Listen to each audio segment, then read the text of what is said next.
wasn't supposed to be part of it. Hello everyone, welcome back or welcome to my channel. My name is Ren and I make videos a couple of times a week about books and fandom things, and today I am filming my hospital TBR. So if you are a regular on this channel or have been watching me for a while, you will know that I unfortunately have a body that doesn't want to work. Like it just doesn't want to do it. And right now I am like knee deep in I say knee deep, I am like over my head deep in hospital preparation, because at the end of this week I have surgery, which is super fun. And as you can tell, I'm not in my usual filming location. I am in my bedroom with my little book trolley, and you can kind of see me in the mirror, but this is the best angle that we're going at. It is almost 10 p.m. at night. I don't have my glasses on because I have my ring light so that I don't look ridiculously orange with my actual bedroom light, and my glasses, like if I have them on, you just get this. I have been in isolation for almost the past 2 weeks now because of surgery. Now, if you have surgery in the UK, you have to isolate beforehand to ensure that you are not taking COVID into the hospital. And today I had to go have an actual COVID test, not because I have any symptoms, but because that is also part of the preparation for surgeries in the UK. Also, my little thing fell off. There, we want that on that. There we go. These are all my pins from a Lima crate this year. It'll fall down again in a minute because it hates me, but I think it looks cute with all my other little things. I'm folding paper up right now, that's what I'm doing. It serves a purpose in this video, you will learn. No, so I kind of talk about it like everybody knows that that's the thing for surgery, but then I realised that not the people are not normally in the hospital as much as I am, and have not had as many procedures as I have had in the past, like, not even 12 months. But here we are again for another procedure, another hospital stay. Fun. And one actual genuinely fun thing kind of about any type of procedure or hospital stay is that recovery. I mean, you're gonna fall again, aren't you? Yeah, you are. Is that recovery means that I have a lot of time in bed and I don't have any other responsibilities, so I spend a lot of it reading. And I don't like to put too much pressure on myself because I might just not want to read anything. Depends on what the situation is, but I am going to prepare as if I will want to read, and I will take some books into the hospital with me because I am staying in the hospital as well for a bit. And the day of surgery always just really slow because you never, you get an admission time, but you don't get an actual go down to theatre time. So yeah, normally I choose books to go on my hospital TBR, and I do have a couple that I do want to try and read soon, but this is my TBR card. I got this TBR card at the start of 2020 to have more books in my actual bedroom rather than my office, and to put immediate reads on there.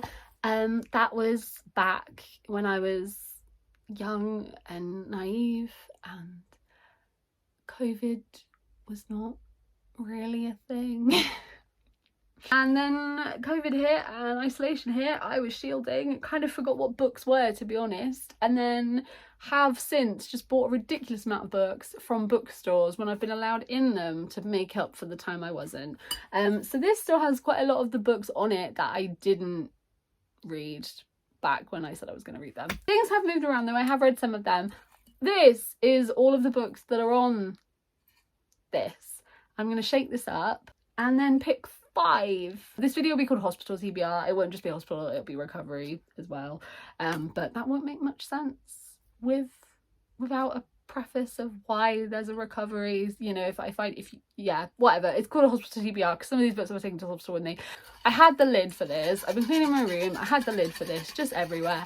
Now I want it, can't find the lid, which is typical. So we're just gonna hope nothing falls out. Okay, first one. What is it? Dear Martin by Nick Stone. Okay, that is here. This is Dear Martin by Nick Stone. This is a book which I wanted to read.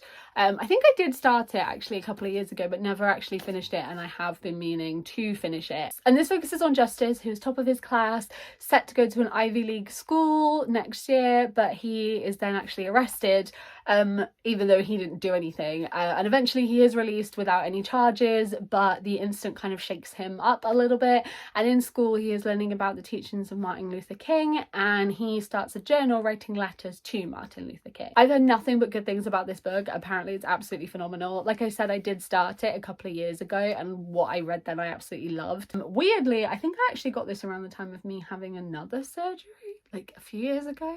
And that's why I didn't finish it, because everything was like a bit overwhelming, because there was some like weird little issues after that surgery. So that's why it's been on my TBR, so I can properly read it again and actually take it in this time. So it's very fitting that it was chosen. I'm very excited to read it. Okay.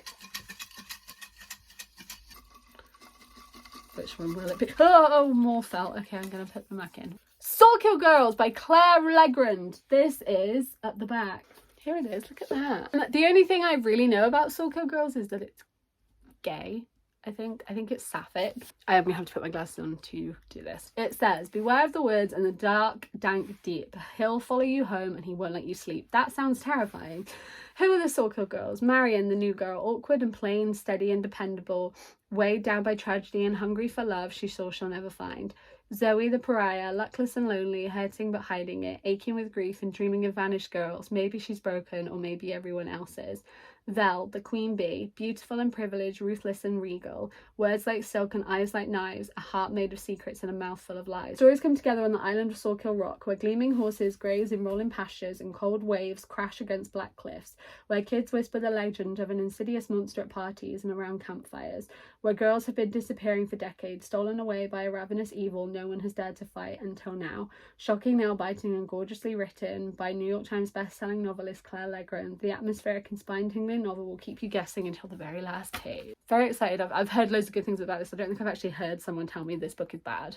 Like, everyone that I know that's read it has said it's really good, and everything I've seen online is really good, so I am looking forward to reading it. It's like putting salt and pepper on food. Come on. Ah, one fell out. Okay. The Lord of the Rings by J.R.R. Tolkien, which is at the back. Should I put The Lord of the Rings on here? Probably not, because is it wise to embark on such things in surgery recovery? Possibly not. However, I am gonna read them. I have never properly read this book. I read The Hobbit, and I have The Hobbit on there because I did want to reread The Hobbit once I've read Lord of the Rings as well. But I've never read the actual proper, like, I've never read Lord of the Rings, not properly, not fully. I've never finished the first book, so guess it's time. Guess that was a sign. This is it. This is like big, you know. This is like a big thing to embark on, but maybe surgery recovery is the way to go. Okay, right.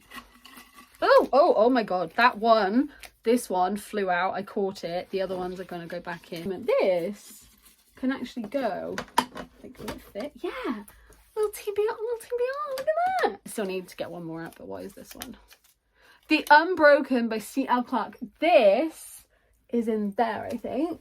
Oh, this one. So this was actually one of the Illumicrate books, which I just forgot to do unboxings for. Well, not forgot. Hell stuff kind of got in the way of me doing unboxings for Illumicrate. And I'm going to hopefully get back into doing monthly ones of that once I've recovered from surgery. But this was one of them, and it sounded really cool. It's gay, so it's my favourite. It says, an unmissable epic fantasy debut of uprising, espionage and empire. Terrain is a soldier, stolen as a child and raised to kill and die for the Empire. She owes loyalty only to her fellow conscripts, but now she has been sent back to her homeland to stop a rebellion, and the ties of blood may be stronger than she thought. Luca needs a turncoat, someone who can sway the rebels towards peace while Luca focuses on what really matters, winning back her throne. Through assassinations and massacres in bedrooms and war rooms, Terrain and Luca will haggle over the price of a nation, but some things aren't for sale. It sounds really cool, and from what I've seen of it, people absolutely loved it. This is also at Naked, which is just my favourite thing ever. So I'm super excited to delve into this. I'm really behind on the books that were in the Illumicrate unboxings, so I'm excited to get into one of them. And then finally, that was handy. Look at that. Let's put you in there. You can live there now. You can live in that little there. Oh, In the Ravenous Dark by A.M. Strickland. This is another one of the Illumicrate books. This is In the Ravenous Dark. Please look at these pages. They are gorgeous. I'm like inside. It's amazing. It says, power never dies and neither does desire. In Thernopolis, magic is rare and closely controlled. Those blessed or cursed with power are put under constant guard, assigned to undead spirits who watch their every move. Sounds phenomenal. Ever since her father died, to save her from this fate, Rowan has kept her magic a closely guarded secret until an accident exposes her powers for the world to see, and her tenuous freedom comes crashing to an end. Brought to the royal palace against her will and thrust into a maelstrom of intrigue and deception, Rowan is drawn to two people she cannot fully trust.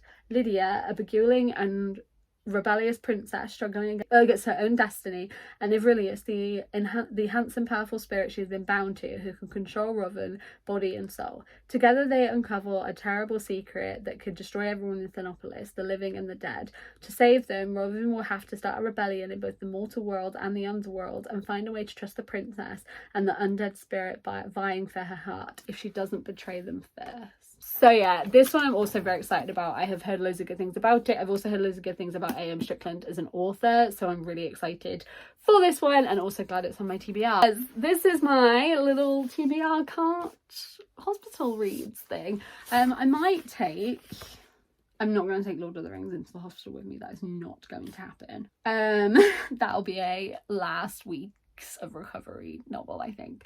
But I might take In the Ravenous Dark in the hospital with me, actually. Now I'm looking at all of them. This is the one I might take into the actual hospital. So yes, like I said, I do want to try and keep posting while I am in the hospital. I am going to bulk film some videos, and also my podcast will be continuously going up as well, because we're going to bulk film that. So make sure to go check out my podcast as well. It is a Stranger Things podcast called Hawkins Do You Copy, and we talk about all things Stranger Things. I co-host it with my friend Emily, and it is just a super fun time. So there we go, we just hit our 1 year anniversary, which is very exciting. But obviously things might be a little bit sporadic while I'm in recovery, because you never know how things are going to go and how I'm going to be feeling, so things might be a bit sporadic, but hopefully I will be able to continue to post at least once a week or something, get the videos that I've done like ready to just make them public when I'm feeling up to it. So hopefully I will still be posting, but things might be a bit more sporadic. But feel free to follow me on my social medias, and you can see updates and stuff on there. So like I said, if you guys are new here, then I make videos a couple of times a week about books and fandom things, so if you want to stick around and join us, feel free to hit that subscribe button and the little notification bell. And as usual, all the links to my other social medias and also my podcast are in the description as well. Thank you guys for watching. I hope you're doing really well, and I will see you next time. Goodbye.